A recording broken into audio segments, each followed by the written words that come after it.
মেয়েরা পর্দা করা ছবি ফেসবুকে দিতে পারবে কিনা?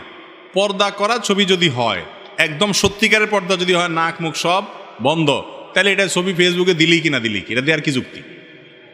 এটা দেওয়ার কোনো যুক্তি আছে? মেকআপ টেকআপ সব বন্ধ করে যদি দেয়, তো এখন এটা দেওয়ার কি যুক্তি থাকতে পারে? এটা দেওয়া উচিত না। ফেসবুক তো এখনো বাধ্যতামূলক করে নাই, করছে যে তোমরা ফেসবুকে প্রোফাইল পিকচারে ছবি দিতে হবে, না হলে তোমার অরিজিনাল ছবি না দিলে তোমার আইডি থাকবে না, এরকম তো বাধ্যতামূলক করে না। বাধ্যতামূলক করলে দরকার আইডি চালাবে না। তাই বলে একজন মুসলিম নারী তার চেহারা, তার সৌন্দর্যকে অন্যদের সামনে প্রকাশ করবে, তারা দেখে তাকে নিয়ে বাজে চিন্তা করবে, এইটা কোনো মুসলিম সম্ভ্রান্ত নারীর দ্বারা সম্ভব হবে না। যাদেরকে নিয়ে অন্যরা বাজে চিন্তা করলে তাদের কিছু আসে যায় না।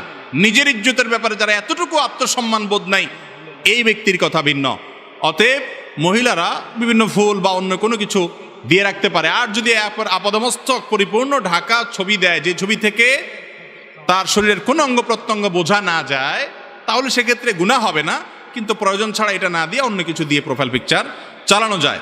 আর যদি ফেসবুকে গেলে ফিতনায় পতিত হওয়ার আশঙ্কা থাকে, তাহলে নারী হোক পুরুষ হোক, সবাই নিজেকে ফিতনা থেকে মুক্ত রাখাটা জরুরি। আপনি নিজেকে কতটা কন্ট্রোল করতে পারবেন সেটা আগে নিশ্চিত হবেন, তারপরে ওই জগতে ঢুকবেন। এরপরে প্রশ্ন হলো, আমি মেসে 3 জন হিন্দু বন্ধুর সাথে থাকি, তাদের সাথে একই পাত্রে খাবার খাওয়া, ইফতারি করতে ইসলামের কোনো বাধা আছে কিনা? অমুসলিমদের সাথে একই সাথে থাকলেন, একই সাথে খেলেন, এতে কোনো গুনাহ হবে না, তবে হালালটা খেতে হবে। হালাল খাবার যদি হয়, একই সাথে খাওয়াতে অসুবিধা নাই, একই সাথে বসবাস করাতে অসুবিধা নাই। কিন্তু অন্তরের অন্তঃস্থলে আল্লাহর প্রতি যে ব্যক্তি ঈমান আনে না, আল্লাহর সঙ্গে যে শিরক করে, তাকে কখনো অন্তরের গভীরে জায়গা দিয়ে পরম আপন বানানোর সুযোগ নেই। তবে হ্যাঁ, ইসলামের সৌন্দর্য যেন সে দেখতে পারে, তার কাছে প্রকাশ হয়, সেই জন্য আপনি ব্যবস্থা অবশ্যই গ্রহণ করতে পারেন, আন্তরিকতা দেখাতে পারেন, একসাথে থাকা, খাওয়া, লেনদেন এগুলো করতে পারেন। এরপরে প্রশ্ন হলো, আমার থুতনিতে শুধু দাড়ি বড় করে রাখলে খারাপ লাগে সবাই বলে। আমি দাড়ি ছোট করে রাখতে চাই, কারণ আমার গালে দাড়ি নাই। আমার দাড়ি কাটলে নিজেকে অপরাধী মনে হয়। দাড়ি না রেখে ছোট করে রেখে জান্নাতে যাওয়া যাবে কিনা? ভাইরে, দাড়ি বড় করা এটা নবী করিম সাল্লাল্লাহু আলাইহি সাল্লামের নির্দেশ, দাড়িকে বড় করতে হবে। আপনার যদি দাড়ি বড় করলে দেখতে খারাপ দেখা যায়, তো যাক, কার কাছে খারাপ লাগলো, কার কাছে ভালো লাগলো, এটা দিয়ে কি করবেন আপনি? আপনার আল্লাহর কাছে ভালো লাগে, রাসূল করিম সাল্লাল্লাহু আলাইহি সাল্লামের কাছে ভালো লাগে, আর দুনিয়ার সবার কাছে খারাপ লাগলো, আমার কিচ্ছু আসে যায় না। এটাই হলো মুসলমানের কাজ। এই জন্য ইচ্ছাকৃত ঠান্ডা মাথায় যদি কেউ দাড়ি কাটে, ছাঁটে, ছাঁচে, তাহলে সে গুনাহে লিপ্ত। এবং দাড়ি বড় করা, রাখা এটা ওয়াজিব, এটা করা যাবে না, কাটা। এরপরে প্রশ্ন হলো, স্বামীর দিকে বেশি তাকালে হায়াত কমে যায়, এটা কতটুকু সহিহ? লা হাওলা ওয়ালা কুওয়াতা ইল্লা বিল্লাহিল আলিয়্যিল আযীম। স্বামীর দিকে তাকাইলে যদি হায়াত কমে যায়, তাহলে কার দিকে তাকাবে বেচারি? এটা কোনো কথা হলো? হ্যাঁ, উল্টা না হওয়া দরকার ছিল, যে স্বামীর দিকে তাকাইলে হায়াত বাড়ে, এটা না হওয়া দরকার ছিল। যদিও এই দুইটার কোনোটাই হাদিসে বলা হয় নাই। স্বামীর দিকে মহব্বতে, ভালোবাসার দৃষ্টিতে তাকাইলে তো সওয়াব হবে ইনশাআল্লাহ, হায়াত কমবে কেন? একেবারেই ভুয়া, ভিত্তিহীন কথা। কোত্থেকে এই সমস্ত আজগবি মাসআলা আমাদের দেশে, গ্রামাঞ্চলে এখনো প্রচলিত আছে, এখনো মানুষ সচেতন হয় নাই। স্বামীর দিকে তাকাইলে, মহব্বতের সাথে তাকাইলে সওয়াব হবে ইনশাআল্লাহ। আবার স্বামীও তার স্ত্রীর দিকে মহব্বত এবং স্নেহের পরশে তাকালে সেটাও তার জন্য সওয়াব হবে ইনশাআল্লাহ। আল্লাহ বলেছেন, ওয়াশিরুহুন্না বিল মারুফ, সুন্দরভাবে জীবনযাপন করতে হবে, তাদের সাথে ভালোবাসা বিনিময় থাকতে হবে। স্বামী স্ত্রী যত সুসম্পর্ক থাকবে, যত মিল মহব্বত থাকবে, তারা এই ক্ষেত্রে অনেক বেশি মুত্তাকি এবং আল্লাহ তাআলার প্রিয় মানুষ হতে পারবে। আর স্বামী স্ত্রী সারাদিন ঝগড়া লাগে, কথায় কথা শুধু তালাকের কথা বলে, বই বাপের বাড়ি চলে যাওয়া ধমক দেয়, স্বামী তালাকের ধমক দেয়, দুইটাই অমানুষ এবং ছোট লোক। যারা ভুল ত্রুটি হবেই, একসাথে থাকতে গেলে স্বামী স্ত্রী অনেক উল্টাপাল্টা হবে, তারপরেও যদি মিলেমিশে থাকে, স্বামীর একটা দোষ দেখছি, আমার স্বামীর অনেক গুণ আছে মাশাআল্লাহ, যেগুলো অন্যের মধ্যে নাই। স্ত্রীর একটা দোষ দেখছি, মনে করতে হবে আমার স্ত্রীর একটা দোষ পাইছি, বহু গুণও আছে আল্লাহর রহমতে, ক্ষমার মানসিকতা থাকবে, ইনশাআল্লাহ এই স্বামী স্ত্রী মুত্তাকিদের মধ্যে শামিল হবে, যদি অন্যান্য দিকগুলো তাদের ঠিক থাকে। এই জন্য আমাদের স্বামী স্ত্রী একে অন্যের দিকে দেখলে, আশ্চর্য কথা, স্বামী যদি স্ত্রী যদি স্বামীর দিকে তাকালে হায়াত কমে যাবে, বেচারি কোন দিকে তাকায় থাকবে? এটা কোনো কথা? যার সাথে বসবাস, উঠা বসা সারাদিন, সে বুঝে নিচের দিকে তাকায় থাকবে। আল্লাহ তাআলা আমাদেরকে মাফ করুক এই সমস্ত কুসংস্কার থেকে। ট্যাপে ওযু করার সময় মগে যে পানি জমে তা দিয়ে অজু শেষে কি পা ধোয়া যাবে? ট্যাপে অজু করার সময় নিচে বালতি বা মগ দিয়া অজু করছেন আপনি, তো যে পানিগুলো জমছে মগে এগুলো দিয়ে পাও ধুইতে পারবেন কি না? উত্তর হলো, অজু করার পর শরীর ধোয়া যে পানিটা, ব্যবহার করা পানি, যেটাকে মায়ে মুস্তামাল ফিকের ভাষায় বলা হয়, অর্থাৎ ব্যবহার করা পানি, সেই ব্যবহৃত পানি বা ব্যবহার করা পানি এটা দিয়ে অন্য কোনো অঙ্গ প্রত্যঙ্গ ধোয়া যাবে না। এটা এমনি ঢেলে দিবেন, কমোড পরিষ্কার করবেন, গাছের গোড়ায় দিবেন, অন্য কাজ করতে পারেন, কিন্তু এটা দিয়ে আপনি পাও ধোবেন না, কারণ এই পানি একবার ব্যবহার হয়ে গেছে। ব্যবহার করা পানি দিয়ে আবার অজু করার সুযোগ নাই বা কোনো অঙ্গ প্রত্যঙ্গ পবিত্র করার সুযোগ নাই। কথা কি বুঝাতে পারছি? আর যদি এমন হয় যে ওখানে ব্যবহৃত পানির চাইতে অব্যবহৃত পানি বেশি, আমরা তো আজকাল টেপ এমনভাবে ব্যবহার করি যে কত লিটার পানি যে চলে যায় আমাদের কোনো হিসাব নাই, অথচ এটা উচিত না। বুঝতে পারছেন? তো যদি ব্যবহৃত পানি না, বরং টেপে ব্যবহৃত পানি চলে যায় আবার জমছে আপনি মাথা মাছে করতে করতে, তাহলে সেগুলো দিয়ে পাও ধুইতে পারবেন। কিন্তু একবার ব্যবহার হয়ে গেছে, হাত ধুইছেন, ওই ধোয়া পানি জমছে, ওইটা দিয়ে পাও ধুলে হবে না। এরপরে প্রশ্ন হলো, ট্যাটু না উঠিয়ে অজু করলে অজু হবে কিনা? খুবই গুরুত্বপূর্ণ একটা প্রশ্ন। আমাদের অনেক ভাইয়েরা, অনেক বোনরা আজকাল শরীরে ট্যাটু, উল্কি অঙ্কন করে। এই ট্যাটুগুলো লাগানোর পর অনেক সময় এগুলোকে আর রিমুভ করা বা দূর করার কোনো সুযোগ থাকে না। এই ট্যাটু অঙ্কন যে করে আর যে করায় দেয়, নবী করিম সাল্লাল্লাহু আলাইহি ওয়াসাল্লাম বলেছেন, লানাল্লাহুল ওয়াশিমাতা ওয়াল মুস্তাওশিমা, যে কারোর গায়ে ট্যাটু লাগায় দেয়, অঙ্কন করে দেয়, আর যার গায়ে লাগানো হলো, উভয়ের প্রতি আল্লাহর লানত এবং গজব বর্ষিত হয়। শয়তানের কিছু সূক্ষ্ম কাজ আছে, এগুলোর ভিতরে একটা হলো এই ট্যাটু। মানুষের শরীরে এগুলো যখন সেট হয়ে যায়, সে আল্লাহর রহমত থেকে অনেক দূরে সরে। বিশেষ করে অনেক প্রাণীর ছবি থাকে, অনেক সময় কারণ নাম লেখা থাকে, আজেবাজে জিনিস অঙ্কন করা থাকে। আপনার পশ্চিমা দেশের মানুষগুলোর গায়ে, বিভিন্ন ফুটবলারদের গায়ে আপনারা দেখেন এখানে ট্যাটু, হাঁটুতে ট্যাটু, গালে ট্যাটু, বুকে ট্যাটু, পুরো শরীরে অঙ্কন করে কি করে। আপনাদের কাছে কেমন লাগে জানি না, আমার দিকে তাকাইলে তো আমার কাছে বান্দর বান্দর মনে হয়। রুচি বলতে কিছু আছে। আল্লাহ তাআলা বলেছেন, লাকাদ খালাকনাল ইনসানা ফি আহসানি তাকওয়িম, মানুষকে আল্লাহ সবচেয়ে সুন্দর অবয়ব দিয়ে সৃষ্টি করেছেন। কিসের মধ্যে আঁকা আঁকি করে, ট্যাটু দিয়ে আস্ত শরীরটাকে অসুন্দর করে। বাংলাদেশে অনেক কোম্পানি বাইর হয়েছে, যুবকদেরকে ট্যাটু বেচা তাদের ব্যবসা জমানোর জন্য একটা মিথ্যা মাসআলা, ভুয়া মাসআলা তারা বের করছে। সেটা হলো, তারা বলে যে এই ট্যাটু লাগলে অজুতে কোনো অসুবিধা হবে না। ট্যাটু যদি শরীরে কেউ লাগায়, নিজের ত্বকের উপরে আলাদা আবরণ সৃষ্টি হলে সেখানে যতই পানি দেন আপনি, অজু হবে না। অনেক ভাইরা আছেন, অনেক বোনেরা আছেন, না বুঝা লাগাইছেন, এখন বলে হুজুর কি করব, দূর করারও কোনো সুযোগ নাই। অত্যন্ত ভয়াবহ ব্যাপার যে অজুই হবে না যদি আপনার চামড়ার উপরে আলাদা কি পড়ে যায়, স্তর বা আবরণ সৃষ্টি হয়ে যায়। তো এই জন্য এই সমস্ত ট্যাটু কোনো অবস্থাতে লাগানো যাবে না। শয়তান আমাদেরকে যে কত নিচে নামায়। পছন্দের কোনো মানুষের নাম লিখতে হবে, ট্যাটু অঙ্কন করতে হবে, বা বিভিন্ন আপনার ভূত প্রেত কি কি আপনার আজগুবি আজগুবি জিনিসপত্র এগুলো শরীরের মধ্যে আঁকতে হবে। এগুলো একেবারেই অরুচিকর, একেবারেই শরিয়া বিরোধী একটি কাজ। কোনো মুসলমানের সন্তান অন্তত এগুলো করতে পারে না।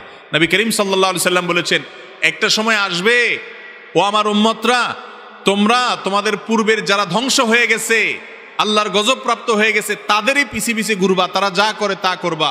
শিবরান বি শিবরিন ওয়া যিরাআন বি যিরাইন, তারা এক বিগত গেলে তোমরা এক বিগত যাবা, তারা এক হাত গেলে তোমরা এক হাত যাবা, হুবহু তাদের অনুকরণ করবা। তারা হলো ইহুদি এবং খ্রিস্টান। আজকাল আমাদের যুবকরা নিজেদের, আমাদের স্বকীয়তা আছে, আমরা মুসলমান, আমরা এদেশে মানুষের কৃষ্টি আছে, কালচার আছে, সংস্কৃতি আছে, আমরা ভিনদেশীদের কালচার কৃষ্টিকে আমাদের এখানে আমদানি করার কোনো প্রয়োজন নাই। এত নিঃস্ব অসহায় মুসলমান না।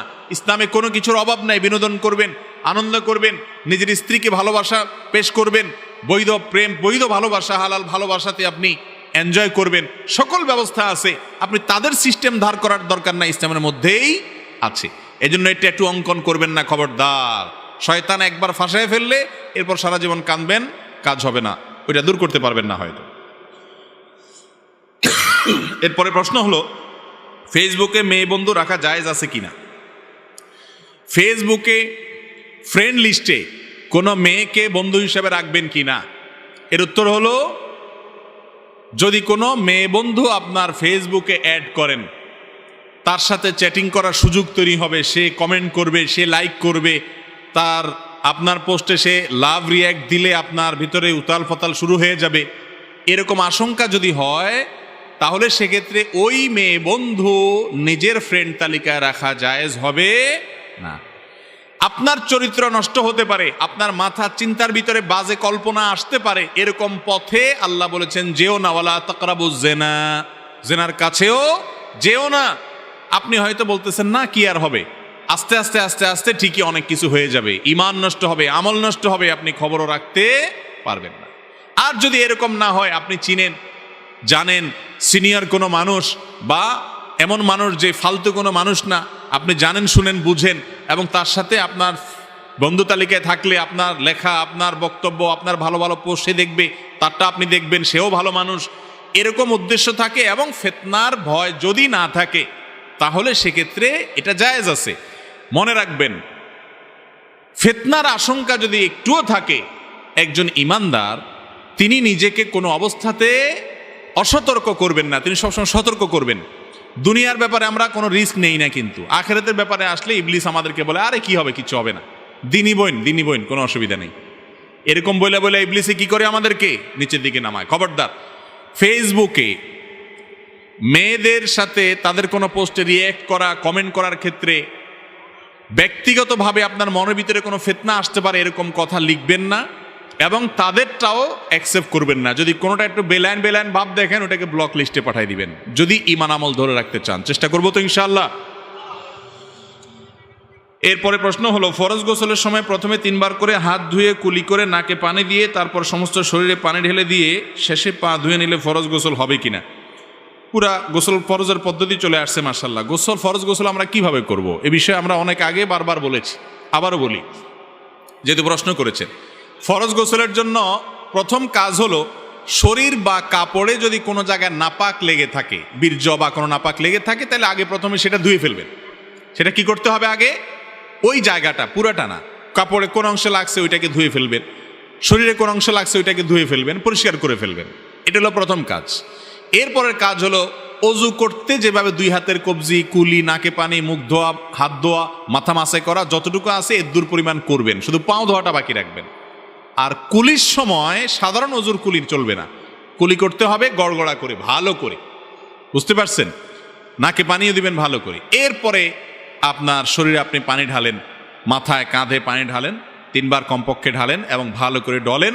বের হওয়ার সময় পাওটা ধুয়ে বের হয়ে যান। অজু প্লাস গোসল একসাথে হয়ে গেছে, প্যাকেজ। কথা কি বুঝাতে পারছি? অনেকে আছে গোসল শেষে আবার বিসমিল্লাহ পড়ে অজু ধরে, আছে না নাই? এটা ভুল কাজ। হ্যাঁ, গোসল করতে করতে আপনার বায়ু বের হয়েছে, আবার অজুটা ভেঙে গেছে, তাহলে ভিন্ন কথা। মাঝখানে গোসলের মাঝখানে যদি, তাহলে আবার নতুন করে অজু করবেন। আর যদি এরকম কিছু না হয়, তাহলে অজুর সাথে গোসলের সাথে অজু অটোমেটিক হয়ে গেছে। এটা হলো সুন্নত তরিকার গোসল। ফরজ গোসলও এরকম, আর নফল গোসল জুমার দিন গোসল করা সুন্নত, সেই গোসল আপনি করতে গেছেন, এখন তো শরীর নাপাক লাগে নাই, তাহলে তো আর নাপাক ধোয়ার ব্যাপার নাই। ডাইরেক্ট হাত মুখ ধুইয়া, কুলি করে, নাকে পানি দিয়া, মুখ ধুইয়া, হাত ধুইয়া, মাতামাসি করে, এরপরে পানি ঢাইলা অজু গোসল করে আসার সময় পাও দুটো ধুয়ে বের হয়ে চলে আসবেন, বাস গোসল হয়ে গেল। বুঝাতে পারছি? এরপরে প্রশ্ন হলো, বদনজর যে সত্য, সংক্ষেপে যদি বলতেন। বদনজর, চোখ লাগা, এগুলো কি সত্য না মিথ্যা? এগুলা ভুয়া না এর কোনো ভিত্তি আছে? আপনারা কি মনে করেন? ভুয়া। স্টেজ থেকে অনেকে বলেছেন, আপনারাও বলছেন, কিন্তু আওয়াজ তো আসতে কেন? কেউ কারোর দিকে বদনজর এ তাকাইলে তার ক্ষতি হয়, হ্যাঁ, এই বদনজর বা নজর লাগা, চোখ লাগা যেটাকে আমরা বলি, এটা কি ভুয়া না এর কোনো ভিত্তি আছে? নারায়ে তাকবীর, সব ভুয়ার পক্ষে। আপনাদের উত্তরটা ভুয়া। বরং সঠিক হলো যে বদনজর সত্য, বদনজর সত্য। মজা করছি, আপনারা আবার রাগ করেন না যে আমাদের উত্তরে ভুয়া বলছে কেউ, তাহলে জিজ্ঞেস করছে কা? ভাই, বদনজর এই ব্যাপারে নবী করিম সাল্লাল্লাহু আলাইহি ওয়াসাল্লামের হাদিসে আসছে, আল আইনু হাক্কুন, চোখ দিয়ে মানুষ অনেক সময় কিছু দেখা রাক্ষসের মতো তাকায় থাকে, চায়া থাকে, মনে গিলা ফেলাবে এমন একটা ভাব। এরকম রাক্ষসে ভাব নিয়ে, ওরে বাবারে কেমনে এত সুন্দর হয়, আরে বাবারে কেভাবে এত ভালো হলো, এই যে রাক্ষসে ভাব নিয়ে দেখে, এটাকে নজরে হাসেদ বলা হয়, হিংসুকের নজর। মানে এটা কেন এত সুন্দর হলো, কিভাবে হলো, সে বরং এটাতে আশ্চর্য হয়ে ওইটার ক্ষতি চায়, অকল্যাণ চায়। এর মাধ্যমে ওই বস্তু বা ব্যক্তি ক্ষতিগ্রস্ত হতে পারে। এটা হাদিসে বলতেছে, নবী করিম সাল্লাল্লাহু আলাইহি ওয়াসাল্লামের ভাষ্য হলো, আল আইনু হাক্কুন, চোখ দিয়ে এভাবে দেখে বদনজর দিয়ে কারোর বা কোনো ব্যক্তি বা বস্তুর ক্ষতি করার অপশন আছে। এটা ব্যক্তির হাতে না, তার নজর রাক্ষসে হলে অনেকের নজর আছে হিংসুক নজর দিয়ে যদি তাকায়, কেন তার এরকম হইলো, এত সুন্দর তার ক্ষেতটা হইলো, হ্যাঁ এত সুন্দর তার ছেলেটা হইলো, এরকম রাক্ষসে ভাব দিয়া নজর দিলে ওই ব্যক্তি বা বস্তু ক্ষতিগ্রস্ত হতে পারে। এটা হাদিস দ্বারা সুসাব্যস্ত প্রমাণিত জিনিস, এটা ভুয়া না। আজকের বিজ্ঞান বলবে যে না না এগুলার ভুয়া, ভিত্তিহীন, কিন্তু ইমানদার নবী করিম সাল্লাল্লাহু আলাইহি সাল্লামের কথা বিশ্বাস করবে। বিজ্ঞান আজকে যেটাকে ভিত্তিহীন বলতেছে, হয়তো বা 20 বছর পরে কোনো গবেষক আবিষ্কার করে ফেলবে, হ্যাঁ এর অস্তিত্ব খুঁজে পাওয়া গেছে। আমরা এর আগে বহু জিনিস দেখছি বিজ্ঞান একসময় অস্বীকার করছে, পরে এসে ঠিকই স্বীকার করছে। কিন্তু মুহাম্মদুর রাসূলুল্লাহ সাল্লাল্লাহু আলাইহি সাল্লাম যেটা বলেছেন সেটা কখনো ভিত্তিহীন হতে পারে না। এই জন্য বদনজরের বিষয়টি সত্য। এখন কথা হলো, তাহলে আমরা কি করব? চোখে কি আমরা সব টেপ দিয়ে রাখবো যদি বদনজর হয়ে যায়? উত্তর হলো, কোনো বস্তু, কোনো ব্যক্তি, একজনের ছোট শিশু আনছে, আপনি দেখে বলতেছেন এত সুন্দর, এটা দেখে আপনার কাছে খুব অবাক লেগেছে, আপনি খুব আশ্চর্য হয়েছেন, সাথে সাথে আপনি যদি তাবারাকাল্লাহ পড়েন, মাশাআল্লাহ বলেন, মাশাআল্লাহ তাবারাকাল্লাহ বলেন, ইনশাআল্লাহ এই নজরে তার কোনো ক্ষতি হবে না, হাদিসে আসছে। আর যদি মনে হয় কারোর নজর লাগছে, এটা আমি আমার কথা বলতে পারি ব্যক্তিগতভাবে, আমার জীবনে আমি দেখেছি বদনজর কিভাবে লাগে। একজন মানুষ, সে একটা মন্তব্য করছে এবং তার নজর লাগছে, সে খুব আশ্চর্য হয়ে তাকাইছে, রাক্ষসের মতো তাকাইছে, এরকম মনে হয়েছে, ঠিকই পরবর্তীতে ক্ষতিগ্রস্ত হয়েছে। বাচ্চাদের ব্যাপারে এটা একটু বেশি হয়, অন্যদের ব্যাপারেও হয়।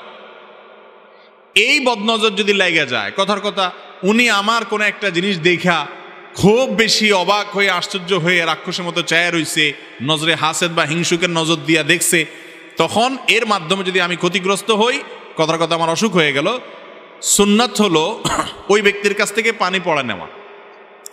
সে পানি পড়া নেওয়া মানে হলো তার শরীর ধোয়া পানি, সেটা হাত ধোয়া পানি হতে পারে, মুখ ধোয়া পানি হতে পারে, কোনো একটা পানিতে সে আঙ্গুল চুবাই দিতে পারে। যদি সেই সুযোগ না থাকে, আবার পানি নিতে গেলে মাইর দিবে যে তুমি আমার কাছে পানি নিতে এসেছো কেন, আমি কি দোষ করছি? তাহলে সেক্ষেত্রে সেই যে জায়গায় বসে ওই জায়গা মুছে ওইটা ধুইয়া সেই পানি ওই যার নজর লাগছে তার শরীরের উপরে ঢাইলা দিলে, গোসল করাই দিলেন, এতে বদনজর দূর হয়। এটাও হাদিস দ্বারা প্রমাণিত। অনেক কিছু আছে ইসলামের স্পিরিচুয়াল দিক, আধ্যাত্মিক দিক, যেগুলার বাহ্যিক কোনো কুলু আপনি খুঁজে পাবেন না, ঠিকই তার একটা বাস্তবতা আছে। সেই জিনিসগুলো কোরআন এবং হাদিস যেটাকে সমর্থন করেছেন সেটাই শুধু আমরা বিশ্বাস করব। তবে এরকম অনেক কুসংস্কার আছে যেগুলো শরীয়ত দ্বারা, কোরআন হাদিস দ্বারা প্রমাণিত নয়। কিন্তু বদনজরের বিষয়টা কি আছে? কোরআন হাদিস দ্বারা প্রমাণিত আছে। আমাদের দেশে মানুষ বদনজর থেকে বাঁচার জন্য বাচ্চাদের কপালে এখানে কালো টিপ দেয়, দেখছেন আপনারা? গলায় কাইতন লাগায়, হাতে কাইতন লাগায়, গিরাটিরা দেওয়ায়। এগুলা বুয়া, এগুলা করতে হাদিসে নির্দেশ আসে নাই। আপনি বাচ্চা এমনি সুন্দর দেখা যাওয়ার জন্য টিপ দেন, সেটা ভিন্ন কথা, জায়েজ আছে। কিন্তু টিপ দিছেন এই জন্য যে তাহলে মুখ লাগবে না, এটা ভুল। ক্ষেতের মধ্যে অনেকে দেখবেন যে ওই যে মাটির পাতিলের তলাতে কালি লাগাই দিয়া ঝুলায় রাখে, কেন জানে? বদনজর না লাগে। কেন করে এটা? এই জন্য করে যে ক্ষেতের ফসল দেখা তার খুশি হয়ে আসে, রাক্ষসে ভাব নিয়ে তাকাবে, বদনজর দিবে, গিলে ফেলবে, খাই খাই ভাব নিয়ে তাকায় থাকবে, এটা যেন করতে না পারে। এই জন্য ওই পাতিলের তলায় কালি দিয়া, যে তুই কালি দেখ, কালি দেখলে আর তোর আশ্চর্য লাগবে কোত্থেকে, মুড নষ্ট হয়ে যাবে, বদনজর দিতে পারবে না।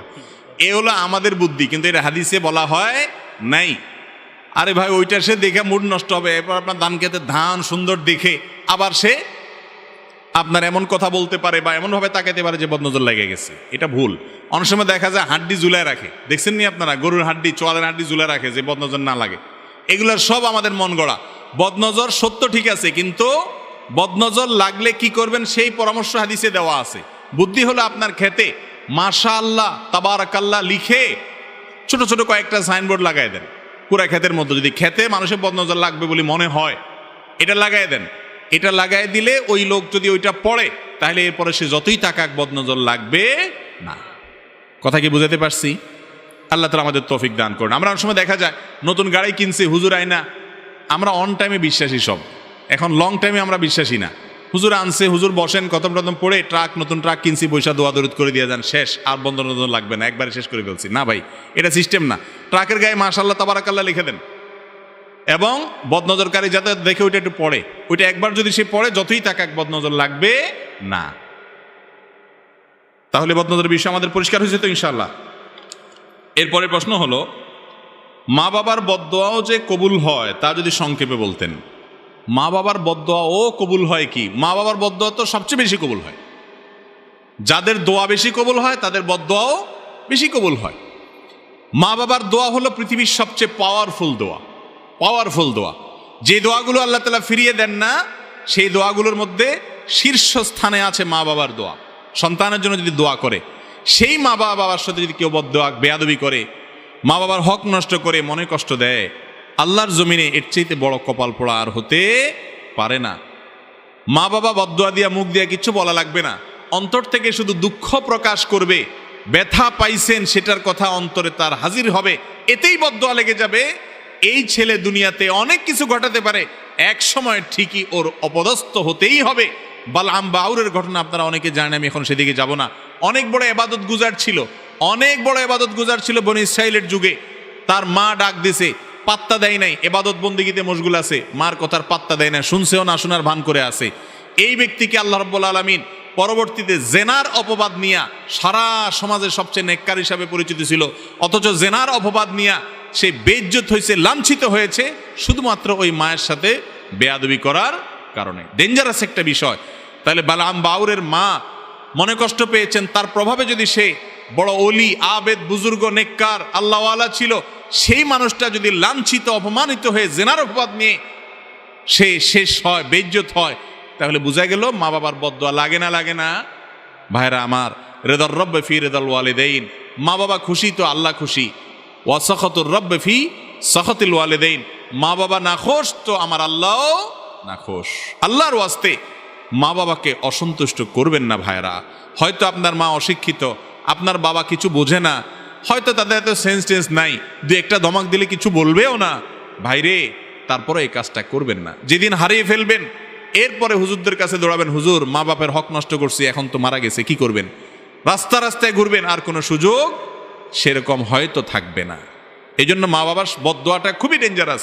আল্লাহ বলেছেন, ফালা তাকুল্লাহুমা উফফি ওয়ালা তানহারহুমা ইম্মা ইয়াবলুগান্নাকাল কিবার ইনদাকা আহাদুহুমা আও কিলাহুমা। তোমার মা বাবার উভয় অথবা যে কোনো একজন যদি বৃদ্ধ বয়সে যায়, বৃদ্ধ বয়সে গেলে তাদেরকে ধমক দিয়ে কথা বলিও না। আল্লাহ বৃদ্ধ বয়সের কথা কেন বলছেন? কারণ জোয়ান বয়সে মা বাবার সাথে ধমক দিয়ে কথা বললে তো মা বাপ নিজেই কান মেলে সাইজ করে দিব, এটা আল্লাহ জানে। বুড়া হয়ে গেছে, বেচারা ইনকাম না, রুজি নাই, আপনার রুজির উপরে সে নির্ভরশীল, এই জন্য কিছু বলতেও পারে না। আর বয়স হয়ে গেলে অনেক উল্টাপাল্টা কথা বলে, মাথা বুদ্ধি পুরাপুরি কাজ করে না, এগুলা দেখেও সহ্য করতে হবে।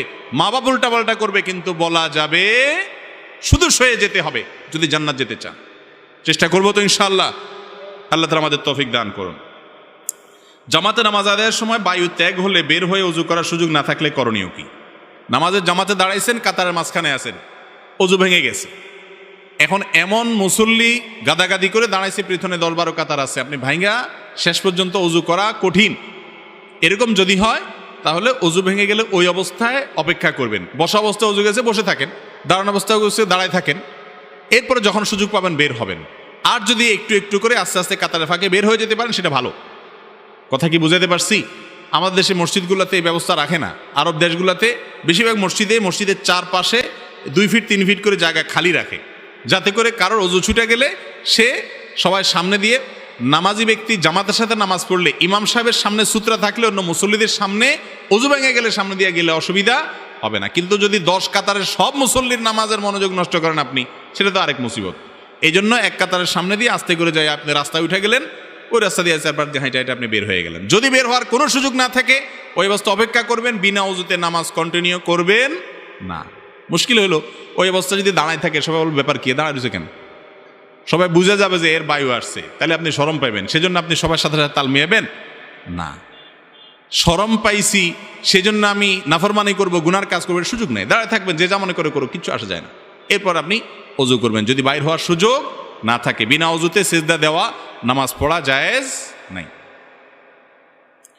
এরপরে প্রশ্ন হলো শ্বশুর শাশুড়িকে বাবা মা বলা যাবে কি না, কোরআন হাদিসের আলোকে জানতে চাই। শ্বশুর শাশুড়িকে বাবা মা বলা যাবে, কোনো অসুবিধা নেই, কারণ এটা আসল অর্থে বাবা মা বলা হয় না। আসল অর্থে বাবা মা বলা হয় না কেমনে বুঝলেন? আপনার কাছে একটা কাগজ দেওয়া হয়েছে, ফর্ম দেওয়া হয়েছে, তোমার নাম লেখো, আপনি লিখছেন, বাবার নাম লেখো, সেখানে কি কেউ শ্বশুরের নাম লেখে? কথা বলেন। মায়ের নামের ঘরে কেউ শাশুড়ির নাম লেখে? লেখে না। তাহলে বোঝা গেল সে তার অরিজিনাল বাবা মা ওনাদেরকে বলতেছেন না, যেটা বলতেছে এটা সম্মান সূচক, মানে আমার বাবার মতো, আমার মায়ের মতো। নবী করিম সাল্লাল্লাহু আলাইহি সাল্লাম বলেছেন, ইন্নী লাকুম বিমানজিলাতিল ওয়ালিদ, হে উম্মত, আমি তোমাদের জন্য বাপের মতো। বাপ যেরকম সন্তানদের সবকিছু শিখায়, আমি তোমাদেরকে সবকিছু শিখাই। তাহলে বোঝা গেল যে এই অর্থে, রূপক অর্থে বাপ ডাকা যাবে, কোনো অসুবিধা নাই। শ্বশুরকে আব্বা বা শাশুড়িকে আম্মা বললে সেটা আসল এবং জন্মদাতা গর্ভধারণকারিণী এবং জন্মদাতা বাবার সেই উদ্দেশ্যে মিন করে বলা হয়নি। কেউ জিজ্ঞেস করে ভাই আপনার বাপের নাম কি, শ্বশুরের নাম কেউ বলবে না। বলবে? যদি কেউ শ্বশুরের নাম বলে তাহলে তো সেই ব্যাকল, ঠিকই তার জন্য গুনাহ হবে শ্বশুরের বাপ ডাকা। আর যদি এটা রূপক অর্থে শুধু সম্মানসূচক বলে, কোনো অসুবিধা নাই। আল্লাহ বলেছেন উদউহুম লিআবাইহিম হুয়া আকসাতু ইনদাল্লাহ, তোমরা তোমাদের বাপের সাথে পরিচিত হবা, ওইটাই আল্লাহর কাছে অধিক ন্যায়সঙ্গত। হয় নাই খাওয়ার নামাজ পড়া যদি সমান হয়, তাহলে খাইতে খাইতে দাঁড়াইতে হবে, খাইতে রুকু করতে হবে, খাইতে খাইতে সেজদা যাইতে হবে নামাজের মতো করে। আবার নামাজ জন্য যেরকম উজু করছেন, খাওয়ার জন্য উজু করতে হবে, যদি খাওয়ার নামাজ পড়া সমান হয়। এটা তাহলে বোঝা গেল ভুয়া জিনিস, ভিত্তিহীন জিনিস।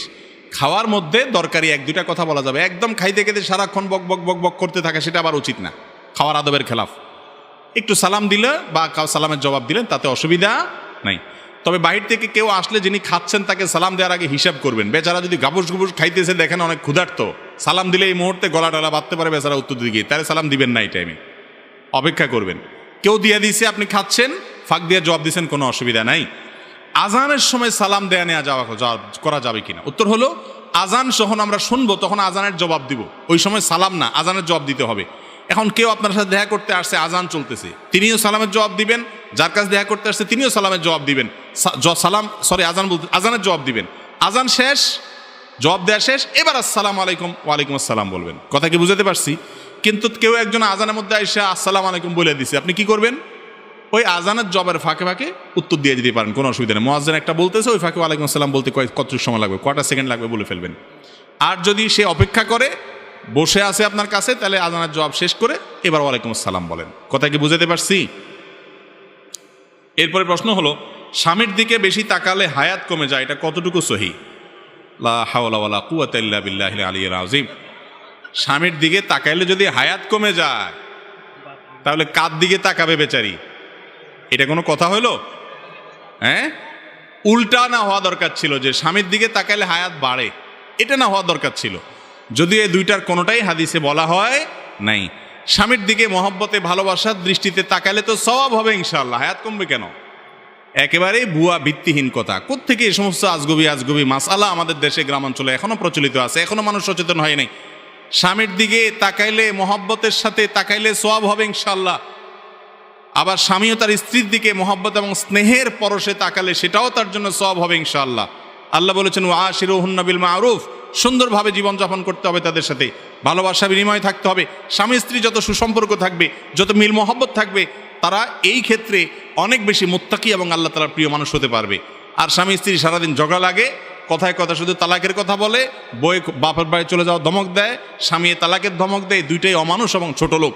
যারা ভুল ত্রুটি হবেই, একসাথে থাকতে গেলে স্বামী স্ত্রী অনেক উল্টাপাল্টা হবে, তারপরেও যদি মিলেমিশে থাকে, স্বামীর একটা দোষ দেখছি, আমার স্বামীর অনেক গুণ আছে মাশাআল্লাহ, যেগুলো অন্যের মধ্যে নাই। স্ত্রীর একটা দোষ দেখছি, মনে করতে হবে আমার স্ত্রীর একটা দোষ পাইছি, বহু গুণও আছে আল্লাহর রহমতে, ক্ষমার মানসিকতা থাকবে ইনশাআল্লাহ। এই স্বামী স্ত্রী মুত্তাকিদের মধ্যে শামিল হবে যদি অন্যান্য দিকগুলো তাদের ঠিক থাকে। এই জন্য আমাদের স্বামী স্ত্রী এক অন্যের দিকে দেখলে, আশ্চর্য কথা, স্বামী যদি স্ত্রী যদি স্বামীর দিকে তাকালে হায়াত কমে যাবে, চাই কোন দিকে তাকায় থাকবে? এটা কোনো কথা? যার সাথে বসবাস, উঠা বসা সারাদিন, সে বুঝে নিচের দিকে তাকায় থাকবে। আল্লাহ তাআলা আমাদেরকে মাফ করুক এই সমস্ত কুসংস্কার থেকে।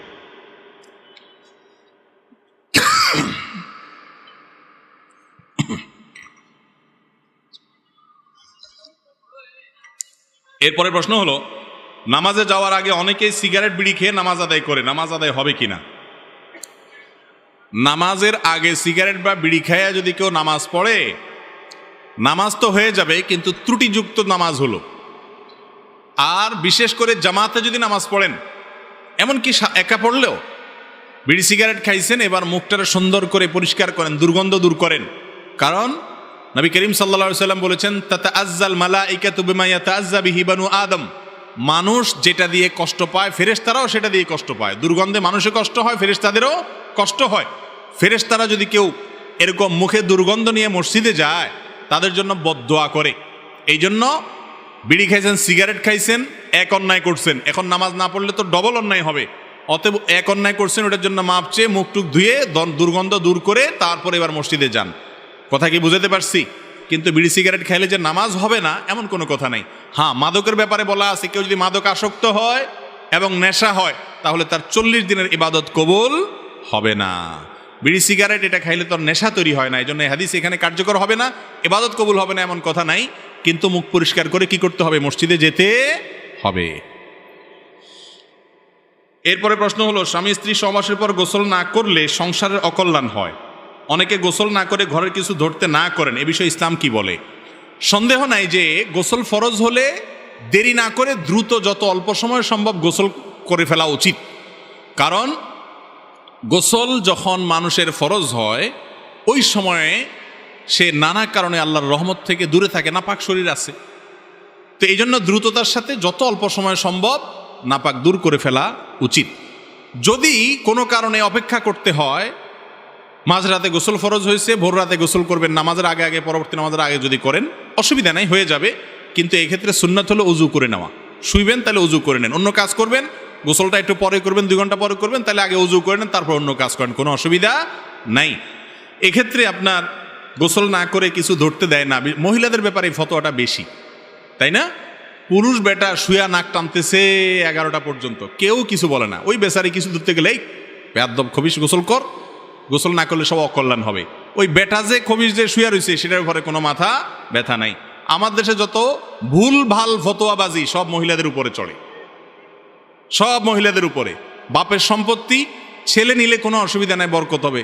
মেয়ে নিলে বলে বাপ দাদার সম্পত্তি মেয়েরা নিলে এটা সয় না, সয় না। কি মশলা বানাইছে দেখছেন?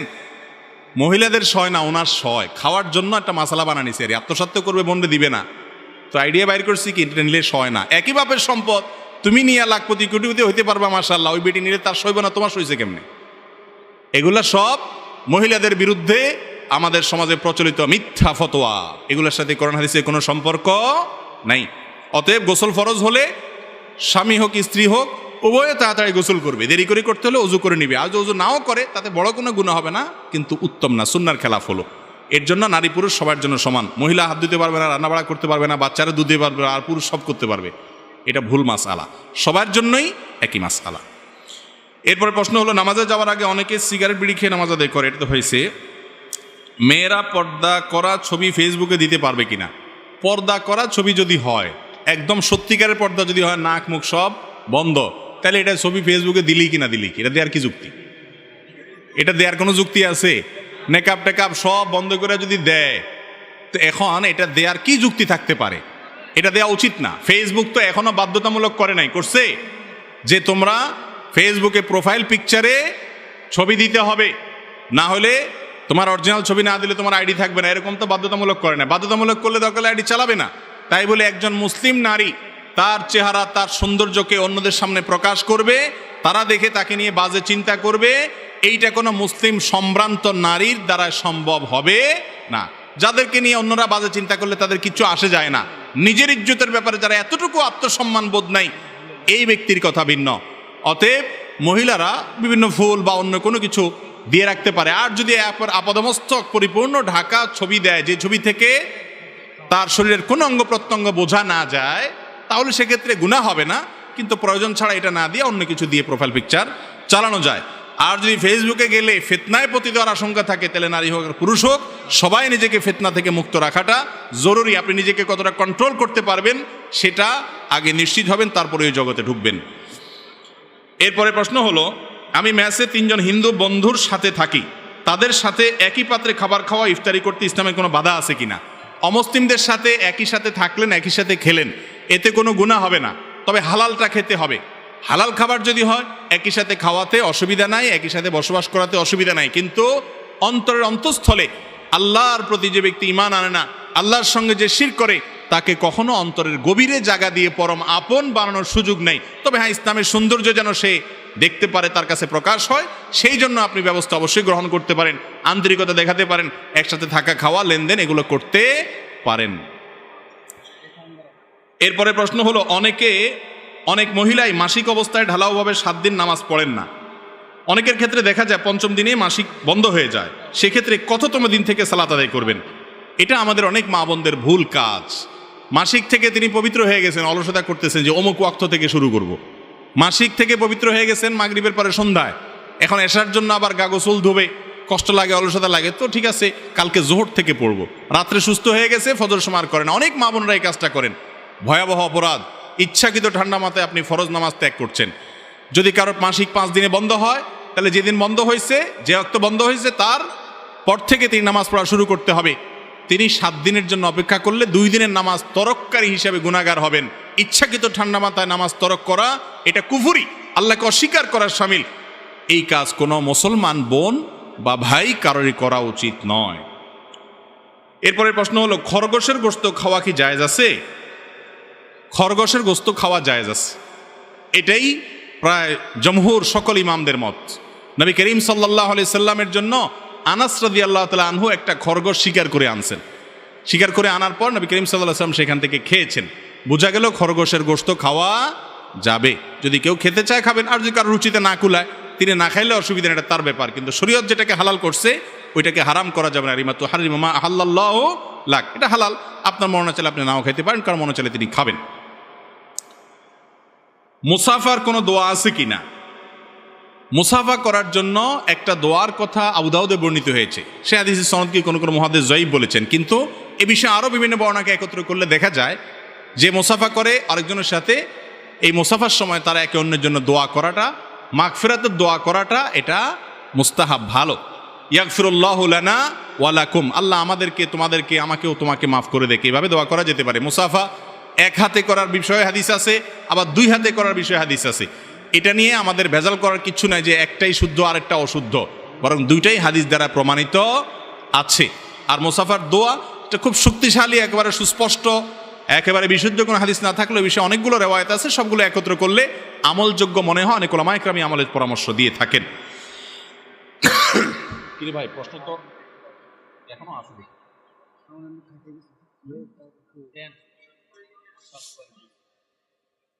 দেব, আপনার ওয়াজ শুনতে বসে রয়েছে মানুষ, প্রশ্ন শুনবে কে? প্রশ্ন তো শুনেই চলে যাবে। এমন এক কথা বললেন যেটা হবে না। এরপরে প্রশ্ন হলো, আমার থুতনিতে শুধু দাড়ি বড় করে রাখলে খারাপ লাগে সবাই বলে। আমি দাড়ি ছোট করে রাখতে চাই, কারণ আমার গালে দাড়ি নাই। আমার দাড়ি কাটলে নিজেকে অপরাধী মনে হয়। দাড়ি না রেখে ছোট করে রেখে জান্নাতে যাওয়া যাবে কিনা? ভাইরে, দাড়ি বড় করা এটা নবী করিম সাল্লাল্লাহু আলাইহি সাল্লামের নির্দেশ, দাড়িকে বড় করতে হবে। আপনার যদি দাড়ি বড় করলে দেখতে খারাপ দেখা যায় তো যাক, কার কাছে খারাপ লাগলো কার কাছে ভালো লাগলো এটা দিয়ে কি করবেন আপনি? আপনার আল্লাহর কাছে ভালো লাগে, রাসূল করিম সাল্লাল্লাহু আলাইহি সাল্লামের কাছে ভালো লাগে, আর দুনিয়ার সবার কাছে খারাপ লাগলো আমার কিচ্ছু আসে যায় না। এটাই হলো মুসলমানের কাজ। এই জন্য ইচ্ছাকৃত ঠান্ডা মাথায় যদি কেউ দাড়ি কাটে, ছাঁটে, ছাঁচে, তাহলে সে গুনাহে লিপ্ত, এবং দাড়ি বড় করা রাখা এটা ওয়াজিব, এটা করা যাবে না কাটা। কোনো ব্যাপারে প্রত্যাশিত ফল না পেলে আত্মহত্যার পথ বেছে নেওয়া কতটুকু যুক্তিসঙ্গত? কিন্তু আলহামদুলিল্লাহ আমার মাথায় এই চিন্তা আজ পর্যন্ত আসে নাই। ভাই, কোনো কিছু না পাইলে মনের দুঃখে অনেকে আত্মহত্যা করে, অথচ আত্মহত্যা করা কবিরা গুনাহ। ইমানদার কখনো আত্মহত্যা করতে পারে না, কারণ আত্মহত্যা মানুষ তখন করে যখন কোনো আশার আর আলো থাকে না, সকল রাস্তা থেকে নিরাশ হয়ে যায়, এবার আত্মহত্যা ছাড়া কোনো পথ খোলা নেই। ইমানদারের সকল পথ বন্ধ হয়ে গেলেও আল্লাহ রাব্বুল আলামিনের রহমতের দুয়ার খোলা থাকে কি থাকে না? একজন পরীক্ষায় ভালো ফলাফল করলো না, সে আত্মহত্যা করে ফেললো। কেন রে বাবা? পরীক্ষা ভালো ফলাফল করলেই দুনিয়ার সব জয় হয়ে যাবে এমন কোনো কথা আছে? কত মানুষ পরীক্ষা ভালো ফলাফল করে কিচ্ছু করতে পারে নাই। সবর করতে হবে যে আমার যে ক্ষতি হলো এটাকে আমি খারাপ মনে করতেছি, অথচ সেটা আমার জন্য কল্যাণকর হতে পারে, কোরআনে আল্লাহ বলেছেন। বিধায় অপেক্ষা করতে হবে যে এরপরে কি আসে। কখনো নিরাশ হওয়া যাবে না। দেয়ালে পিঠ থেকে গেছে, আল্লাহ তাআলার রহমত আসবে, কিছু না আসলে মওত আসবে, মৃত্যুর পরে তো আমার জান্নাত আসবে। কিন্তু আত্মহত্যা করলে এটা কবিরা গুনাহ। আত্মহত্যাকারীর জানাজা এলাকার সম্ভ্রান্ত ব্যক্তিরা পড়বে না, সাধারণ লোকদেরকে দিয়ে পড়াবে, যাতে করে অন্যরা আত্মহত্যা না করে। মুসলমান কখন নিরাশ হতে পারে না। আল্লাহ বলেছেন লা তাইয়াসু মির রাউহিল্লাহ ওয়ালা ইয়াইয়াস মির রাউহিল্লাহ ইল্লাল কওমুল কাফিরুন। আল্লাহর রহমত থেকে কাফির ছাড়া কেউ নিরাশ হতে পারে না। লা তাকনাতু মির রাহমাতিল্লাহ, আল্লাহ বলেছেন আল্লাহর রহমত থেকে নিরাশ হইও না। সব রাস্তা বন্ধ হয়ে গেছে, আল্লাহ রাস্তা দেখাবে, সবর করেন, ইনশাআল্লাহ বিইذনিল্লাহ। এজন্য মুসলমানের জন্য আত্মহত্যা করা জায়েজ নাই। এসএসসি পরীক্ষায় বিদায় অনুষ্ঠানে র‍্যাগ ডে পালন করা কি শরীয়ত সম্মত? এটা নিয়ে তো অনেক কথা হয়েছে সম্প্রতি। দেখুন, বিদায় অনুষ্ঠান করলো, বিদায়ের সময় কেউ অন্যের সাথে বোঝাপড়া করলো, ফোন নাম্বার বিনিময় করলো, তাদের অনুভূতিগুলো প্রকাশ করলো, এটাতে কোনো অসুবিধার কিছু নেই। কিন্তু বিদায় অনুষ্ঠানের নামটা যখন হলো র‍্যাগ ডে, এবং সে র‍্যাগ ডের নামে যখন আমরা দেখেছি অনেক অশ্লীলতার ছড়াছড়ি, আপনার উম্মাদ সুলভ কর্মকাণ্ড, একজন মুসলমান হিসাবে যেগুলো করা জায়েজ না সেগুলো করা, অন্যের গেঞ্জিতে আজেবাজে জিনিস লেখা, একজন আরেকজনকে নানাভাবে শরীয়ত বহির্ভূত পন্থায় তথাকথিত র‍্যাগ ডে পালন করা, এটা সম্পূর্ণ হারাম। কোনো মুসলমানদের কোনো সভ্য সমাজে এটা হতে পারে না।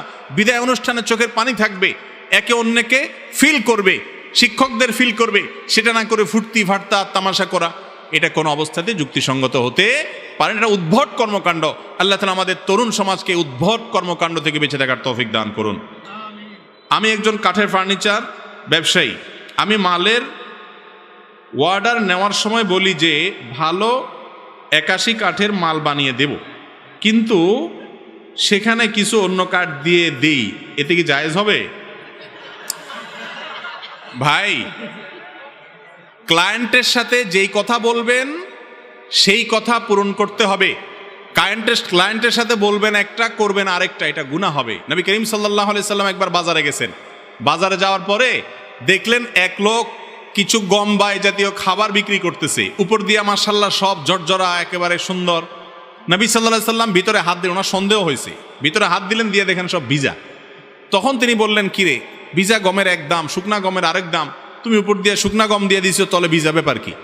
বলে, ইয়া রাসূলুল্লাহ, এটা পানিতে ভিজা গেছে, বৃষ্টি বা কিছু একটা পানিতে ভিজে গেছে, এখন আমি তো ক্ষতিগ্রস্ত হয়ে যাবে, জন্য উপরে এগুলা দিয়ে বিক্রি করতেছি। তখন নবী করিম সাল্লাল্লাহু আলাইহি সাল্লাম বলেছেন, মান গাশশা ফালাইসা মিন্না, যে কাস্টমারকে বা অন্য কাউকে ধোকা দেয়, এমনকি কাস্টমার অনেক সময় দোকানদারের ধোকা দেয়, সে টাকা আস্তে করে ভাঁজ করে ভরে দেয়, বেচারা ক্যাশে রেখে দেয়, আছে না নাই? যদিও টাকা ছিঁড়লে টাকার মান কমে না, কিন্তু এটার কারণে সে হ্যাসেলে পড়তে হবে। তাহলে আপনি 2 নম্বরই করে পেঁচায় পুষায় দুইটার ভিতরে আরেকটা ঢুকাই দিয়ে দিলেন, তাহলে আপনিও ধোকা দিলেন, প্রতারণা করলেন। আর কাঠমিস্ত্রি ভাই, আপনি যে মাসআলা জানতে আসছেন সেজন্য আমি আপনাকে ধন্যবাদ জানাই। আর আল্লাহর ভয় আপনাকে দিচ্ছি, কিয়ামতের দিন আল্লাহর কাছে জবাবদিহি করতে হবে। ভাইরে, যেই কাঠ বলবেন সেই কাঠই দিবেন, দাম বেশি লাগলে বেশি হবে, কাস্টমার কম থাকবে, তারপরেও আপনি আপনার নীতি উপরে ঠিক থাকবেন। একটা কথা মনে রাখবেন, ব্যবসার সবচেয়ে বড় অ্যাসেট হলো সততা, বিশ্বাসযোগ্যতা। একবার যদি সবাই জানতে পারে এই লোক 2 নম্বরই করে না, কাস্টমার আর অভাব হবে না। আর অভাব যদি হয়ও, তাহলেও কেউ নিজের ঈমান আমল বিক্রি করতে পারে না। আমরা আজকাল অনেকের দাড়ি টুপি রাখি, সবই ঠিক আছে, কিন্তু কাজে কারবারে দুনিয়ার 2 নম্বরই সব করি, আছে না নাই আমাদের মধ্যে রোগ? অথচ হালাল উপার্জন না করলে দোয়াই কবুল হবে না, জান্নাতে যাবে না সে দেহ, যে দেহ হারাম দ্বারা গঠিত হয়। এজন্য কাঠমিস্ত্রি ভাই হন আর দোকানদার, মুদি দোকানদার ভাই হন, সব ভাইকে একই কথা যে 2 নম্বরই করবেন না, দেশি মসুর ডালি কই বলে ওই যে 3-4 পদের মশারি মিশায়া তারপর দিয়ে দিলেন, আছে না নাই? ফল ব্যবসায়ী ভাই, ফলের ঠোঙ্গার তলায় 100 গ্রাম ওজনের দিয়ে দিলেন। মিষ্টি ব্যবসায়ী ভাই, মিষ্টির প্যাকেট 200 গ্রাম ওজনের ধরায় দিলেন, আর দাম দিলেন পুরো 1 কেজি মিষ্টির, আছে না নাই এরকম আমাদের মধ্যে? গোশত ব্যবসায়ী ভাই, গোশতের সাথে হাড্ডি চর্বি মিলাইয়া বেটা আরের দিকে তাকাইছে, দিলেন ঢুকায়া, আছে না নাই? আমাদের সমাজে মুসলমান খুঁজে পাওয়া যায় না। ওয়াজের ময়দানে দেখা যায় কত মুসলমান, এই মুসলমানগুলাই যখন বাজারে চলে যায় তখন আর মুসলমান খুঁজে পাওয়া যায় না। যে কাজগুলো করে এগুলো কি মুসলমানের কাজ? ভালো করে শুনে রাখবেন, হালাল উপার্জন এটা সবচেয়ে বড় ইবাদতগুলোর মধ্যে থেকে একটা। অন্যান্য ফরজ আদায়ের পর অন্যতম একটা ফরজ হলো হালাল উপার্জন করা। এটা একটা ইবাদত, গুরুত্বপূর্ণ ইবাদত।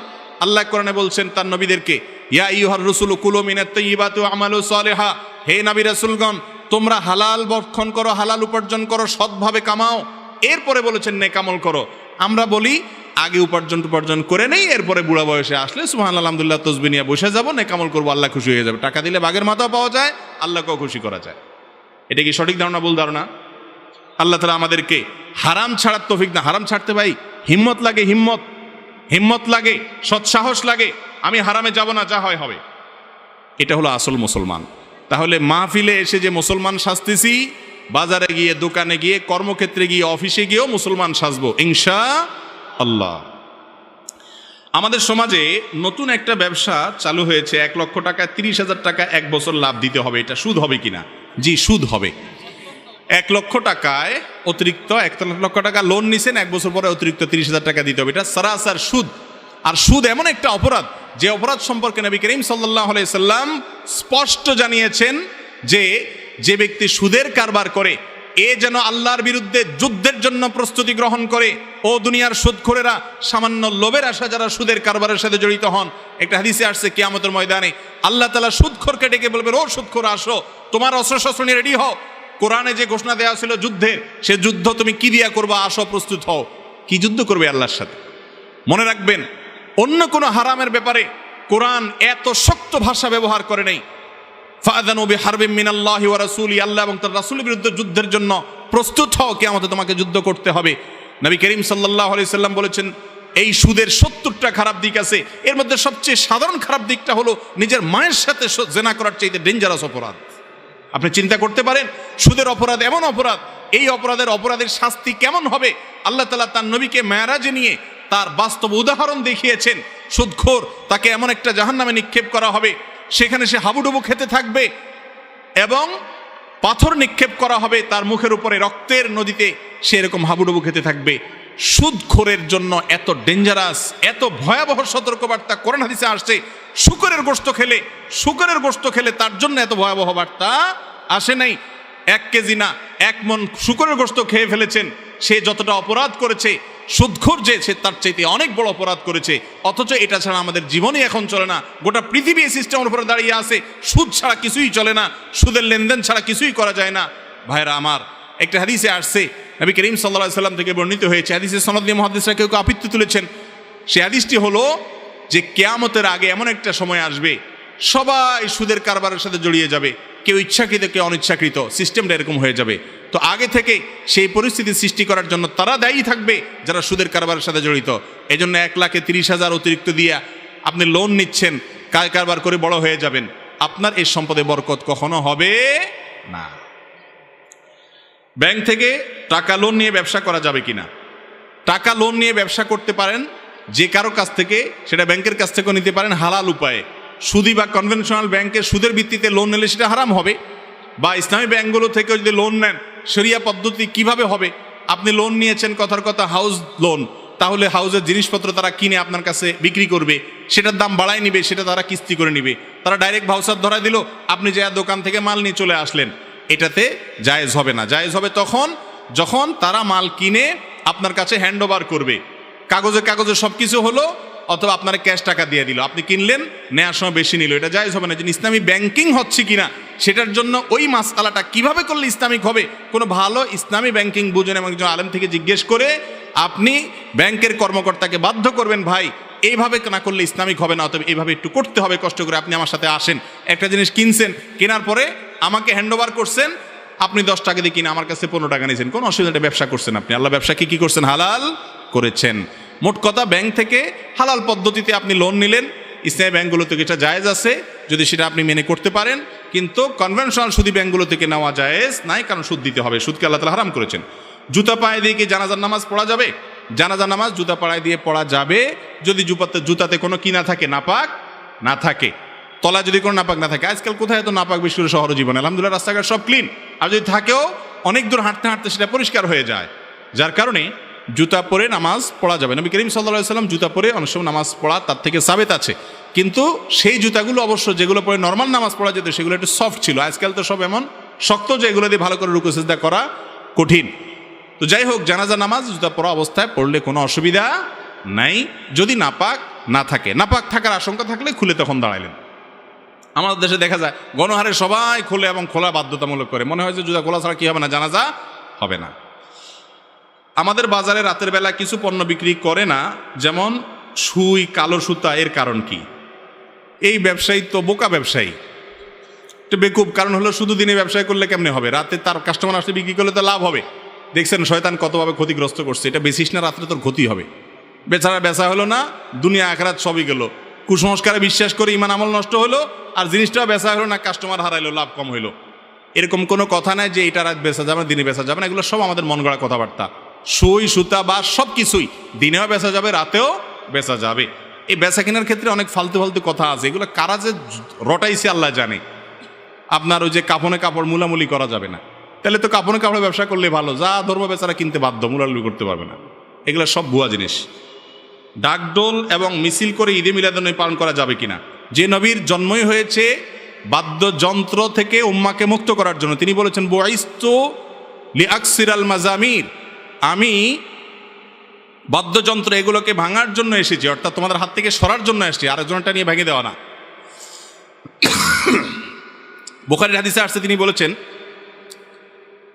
আমার উম্মত একটা সময় আসবে, কিছু মানুষ তারা 4টা হারামকে হালাল মনে করবে। এর ভিতরে একটা হলো আল মাআজিব, বাদ্যযন্ত্র। যেই বাদ্যযন্ত্রের বিরুদ্ধে নবী করিম সাল্লাল্লাহু আলাইহি ওয়াসাল্লাম এত শক্ত শক্ত কথা আছে। সূরা লোকমান আয়াত নম্বর 6 এর তাফসীর প্রসঙ্গে ইবনে আব্বাস রাদিয়াল্লাহু আনহু সব বড় মুফাসসিররা বলেছেন যে এখানে এই হারাম গান, বাদ্যযন্ত্রের কথা বলা হয়েছে, যেখানে বাদ্যযন্ত্রের যোগ আছে, সংযোগ আছে। তো নবীজির আপনার জন্মদিবস পালন করবেন, যদিও জন্মদিবসটাই আসছে, এর ইতিহাস অনেক বড় এবং অনেক খারাপ, সেটা ইনশাল্লাহ ভিন্ন কোনো এক সময় বলবো। শুধু এটুকু বলি যে নবীজির শানে কোনো কিছু করতে চান, সেখানে বাদ্যযন্ত্র ব্যবহার করতেছেন, এটা হলো নবীজির হুকুমকে লঙ্ঘন করে তাকে সম্মান দেখাতে যাওয়ার মতো একটা ভুল কাজ। লাশের খাটিয়া নিয়ে 40 কদম দেওয়া, দাফন শেষে চারকুল পড়া সুন্নত নাকি বিদআত? দয়া করে জানাবেন। লাশ নেওয়ার সময় 10 কদম পর পর কাঁধ পরিবর্তন করা না, 40 কদম পর পর, এগুলোর কোনো নির্দেশ কোন হাদিসে নেই। যে 4 জন কাঁধে নিছেন তারা একসাথে টেনে নিয়ে যেতে পারেন, কারোর অসুবিধা হলে চেঞ্জ করতে পারেন, এটা তাদের ব্যাপার। কদম গুনে এরপরে চেঞ্জ করতে হবে এমন কোনো কথা হাদিসে বর্ণিত হয়নি। আর দাফন করার পর চারকুল পড়তে হবে, এটাও হাদিসে বর্ণিত হয়নি। যেটা বর্ণিত হয়েছে সেটা হলো কেউ মারা গেলে নবী করিম সাল্লাল্লাহু আলাইহি ওয়াসাল্লাম বলেছেন সালু লিআখিকুম আস-সুবাত আও কামা ক্বালা আলাইহিস সালাতু ওয়াস সালাম। যার অর্থ হলো তোমাদের ভাই যাকে তোমরা দাফন করলা, দাফন করার পর, কবর দেওয়ার পর, এবার তোমরা আল্লাহর জন্য আল্লাহর কাছে দোয়া করে কিবলার দিকে হাত তুলে, আল্লাহ তাকে দুনিয়াতে যেরকম সে ইমানদার ছিল, আখিরাতে এখন সওয়াল জবাবের মধ্যে ইমানদার যেন থাকে, এই দোয়াটা তার জন্য করো। এই দোয়াটা আবার সম্মিলিত না, প্রত্যেকে যার যার মতো করবে, এটাই সুন্নাহ। বিভিন্ন জায়গায় দেখা যায় 7, 8, 6 সবার উপরে থাকে, তা দিয়ে কি বোঝায়? 7, 8, 6 এটাকে আবজাদি মেথড বলে। আরবি অক্ষরগুলোর এক একটা মান আছে, এই মান হিসাব করে বিসমিল্লাহির রহমানির রহিমের মান নাকি 786 হয়, আমি গুণা দেখি নাই। তো এই জন্য বিসমিল্লাহির রহমানির রহিম না লিখে 7, 8, 6 সংক্ষেপে লেখে। ওই তাবিজালারা যেরকম তাবিজের মধ্যে কতগুলো নাম্বার দেয় শুধুমাত্র, দেখছেন, সাংকেতিক, একই পদ্ধতিতে। এটা জায়েজ নাই।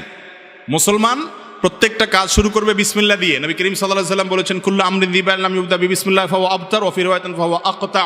কোনো কাজ গুরুত্বপূর্ণ বিসমিল্লাহ ছাড়া করলে সেটা অপূর্ণাঙ্গ থাকে, বিসমিল্লাহ পড়তেই হবে। বিসমিল্লাহ পড়ার জায়গায় 786 বললে হবে না। তাহলে তো আমরা নামাজে আর এত কষ্ট করে 30 পারা কোরআন খতম দিতে হাফেজরা রমজান এত কষ্ট করে কেন? এভাবে হিসাব নিকাশ করে 786, 882, 201, 303 বলে বলে সূরাগুলার শুধু সংকেত বললে 2 মিনিটে কোরআন খতম হয়ে যাবে। এটা পুরাটাই ভাওতাবাজি। আর এই আবজাদি অক্ষরের ইতিহাস যদি দেখেন আপনি গুগলে, দেখবেন এনসাইক্লোপিডিয়াতে, এমনকি আপনার উইকিপিডিয়াতেও তথ্য আছে। এগুলো আসছে মূলত এক সময়ের অগ্নিপূজক বা তারও আগের কোনো কাফেরদের কাছ থেকে। এরপরে এটা ভারতের হিন্দুদের কাছ থেকে এটার বিস্তার ঘটেছে এবং এটা আস্তে আস্তে সামনে ক্রমাগতির দিকে এগিয়েছে, অর্থাৎ সেটা ক্রমবিকাশ হয়েছে। এই আবজাদি, এই হরফের কোনো সংখ্যা স্থাপন, এটা না সাহাবীদের থেকে না সালাফ থেকে এর ব্যবহার স্বীকৃত, বরং এর মাধ্যমে যত রকমের জাদুবিদ্যা এবং অপকর্ম এগুলো সব করা হয়। এজন্য কোরআনের কোনো আয়াতকে সাংকেতিক চিহ্ন দিয়ে বোঝানো এটা জায়েজ নাই। বিসমিল্লাহির রহমানির রহিম লিখবেন, 7, 8, 6 লিখবেন না। আমরা যখন একা একা নামাজ পড়ি তখন ঠোঁট নাড়তে হবে নাকি মনে মনে পড়লেও হবে? ঠোঁট নাড়তে হবে সর্বাবস্থায়। একা পড়েন আর জামাতে পড়েন, আপনি মনে মনে পড়বেন মানে ঠোঁট বন্ধ করে মনে মনে পড়লেন, এটা পড়া হবে না। তো মনে মনে পড়া যায়, মনে মনে তো কল্পনা করা যায়। পড়তে হলে ঠোঁট নাড়া লাগে না? কি বলেন, আপনাদের ব্রাহ্মণবাড়িতে কি ঠোঁট নাড়া ছাড়া পড়া যায়? ঠোঁট নাড়া ছাড়া পড়া যায়? তাহলে আপনি নামাজে একা একা পড়েন আর জামাতে পড়েন, যেভাবেই পড়েন, ঠোঁট না নাড়লে এটা পড়া বলা হবে না, ঠোঁট বন্ধ, আপনি ঠোঁটে কি সমস্যা আপনার, পড়লে অসুবিধা কি? পড়া হবে না। যদি আপনি মনে মনে পড়েন তাতে কি হবে না, নামাজ হবে। সূরা ফাতিহা আপনাকে ঠোঁট উচ্চারণ করে ঠোঁট নেড়ে পড়তে হবে। হ্যাঁ, আপনি যদি এটা বুঝিয়ে থাকেন যে একা একা পড়লে কি আস্তে পড়বে না জোরে পড়বে, উত্তর হলো একা একা যদি জামাত পড়েন, আপনার জামাত ছুটে গেছে, আপনি পুরুষ মানুষ, তাহলে মাগরিব এশা ফজর এগুলোতে আপনি একা একাও জোরে কেরাত পড়তে পারেন, এবং এটাই বরং উত্তম যে আপনি একামত দিয়ে একা একা জোরে পড়বেন ইমামতের নিয়তে, কেউ থাকলে আপনার সাথে শেষে এসে যোগ দিল, কিন্তু ঠোঁট নাড়াতে হবে। নবীর রওজায় গিয়ে নবীর কাছে কিছু চাওয়া যাবে কিনা? আল্লাহ তাআলা তার নবীকে আমাদের জন্য দিয়েছেন অনুসরণ করার জন্য, সাল্লাল্লাহু আলাইহি ওয়াসাল্লাম। তার জন্য দোয়া করতে হবে, দুরূদ প্রেরণ করতে হবে, তার অনুকরণ অনুসরণ করতে হবে। তিনি কিভাবে চলতে বলেছেন সেভাবে চলতে হবে, কারণ তিনি আমাদের জান্নাতের পথ প্রদর্শক। জাহান্নাম থেকে আমাদেরকে রক্ষা করার জন্য পৃথিবীতে এসেছেন, আমাদের হেদায়েতের জন্য, পথ দেখানোর জন্য এসেছেন, তাকে অনুসরণ করতে হবে।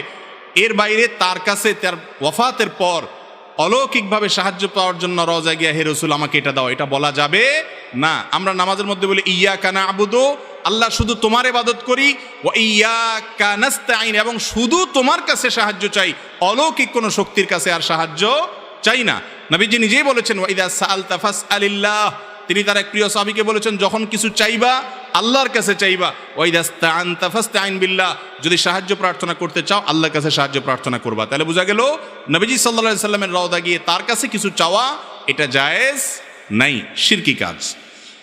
মানুষ মারা গেলে সুদখোরকে দিয়ে কবর করা যাবে কিনা? এলাকায় যদি সুদখোর ছাড়া আর কেউ না থাকে, সবাই সুদখোর হয়ে যায়, তাহলে কবর তো দিতেই হবে ফরজে কিফায়া।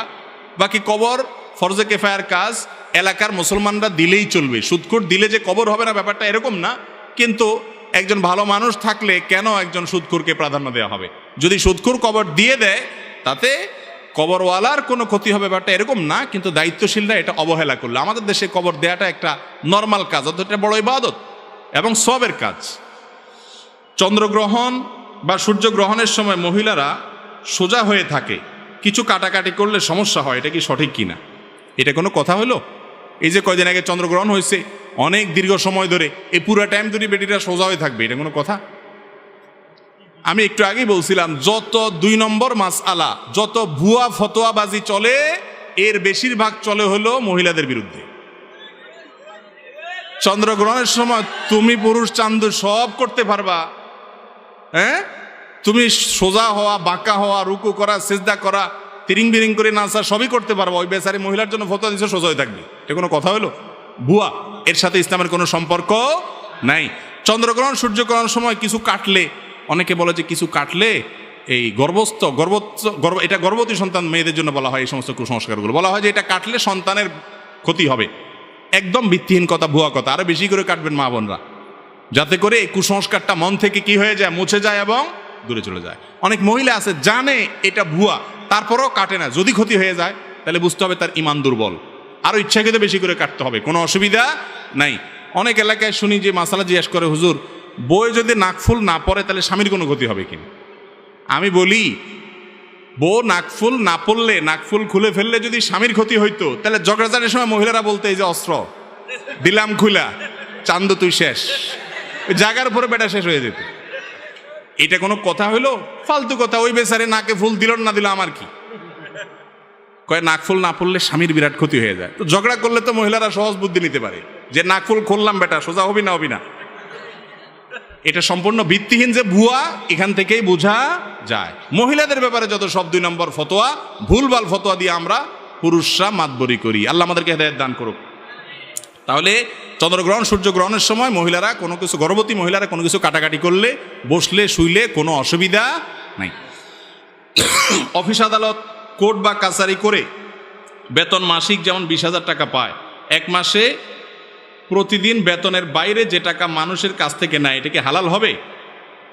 কোর্ট কাছারিতে চাকরি করলে একটু উপরই দেয়, জিগান লাগে। এই মশালাটা জিগান লাগে এই জন্য যে অনেকে মনে করে আমি তো ঘুষ খাই না, এমনি খুশি হয়ে আমি পেশকারি করি, আমার সবাই এমনি দেখো ভাই এমনি দিছি, খুশি হয়ে দিছি, চা খাইয়ে দিছি।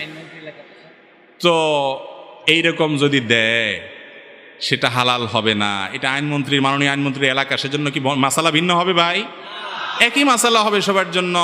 যেটা হালাল সবার জন্য হালাল, যেটা হারাম সবার জন্য হারাম।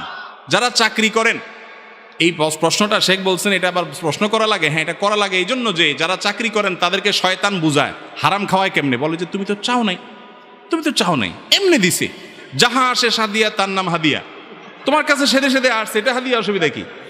তাহলে একটা গল্প শুনেন, বুখারীতে আসছে নবী করিম সাল্লাল্লাহু আলাইহি সাল্লাম এক লোককে নিয়োগ দিয়েছেন জাকাত কালেকশন করার জন্য। সে সারা এলাকার জাকাত কালেকশন করে আয়না ফালাইয়া বলতেছে, ইয়া রাসূলুল্লাহ, এই নেন আপনার জাকাত, এগুলা রাষ্ট্রীয় কোষাগারের সম্পদ, জাকাত আনছি, আপনি গরিবদের জন্য বন্টন করেন। আর এখানে যেগুলো আছে এগুলো আমাকে মানুষ এমনি দিছে, জাকাত আনতে গেছি আর আমাকে উপরে দিছে, বলে আমরা খুশি হয়ে দিলাম।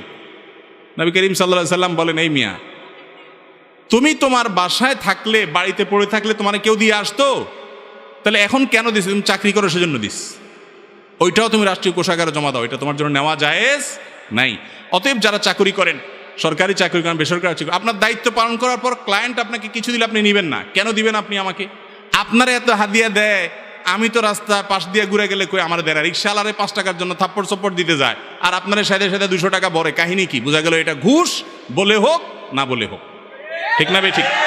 অতএব হালাল উপার্জন করতে হবে, হারাম কাজ করা যাবে না।